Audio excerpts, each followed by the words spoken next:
Ils voyagent désormais à deux. Un bus public devant, un autocar privé derrière, pour couvrir une seule et même ligne de transport. Le bus derrière en dédoublement. Dédoubler les bus pour préserver la distanciation entre les voyageurs. C'est désormais le cas sur plus de 500 trajets en Belgique, une mesure inédite, extrêmement bien accueillie par les passagers. Je prends ce bus tous les jours, le matin et le soir.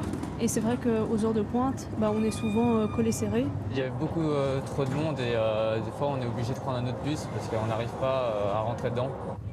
Un coup d'œil dans le rétroviseur pour attendre l'autre. Ici, pas de compétition entre les chauffeurs.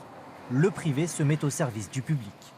Je vais toujours au devant du chauffeur qui me poursuit pour voir un peu comment on va organiser le trajet. Donc je lui donne un signal quand il doit charger, moi je l'attends quand il décharge et il va me suivre comme ça jusqu'au bout. Pour déterminer les lignes prioritaires, les transporteurs ont étudié la fréquentation des voyageurs et ils ont privilégié les trajets ruraux à ceux des grandes villes. Dans les villes, la fréquence des bus est beaucoup plus élevée. Et donc si le bus est plein quand je suis à l'arrêt, j'attends le suivant, il arrive très vite derrière.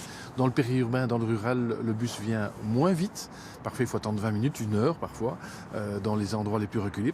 Cette initiative, financée par les régions, est aussi une aubaine pour les autocaristes privés, car leurs véhicules sont quasiment à l'arrêt depuis 8 mois. Ils ont fait une petite dizaine d'excursions sur toute la période de mars à maintenant, donc tout travail est le bienvenu. La mesure a déjà coûté plus de 20 millions d'euros et en Wallonie, elle devrait se poursuivre jusqu'à l'été prochain.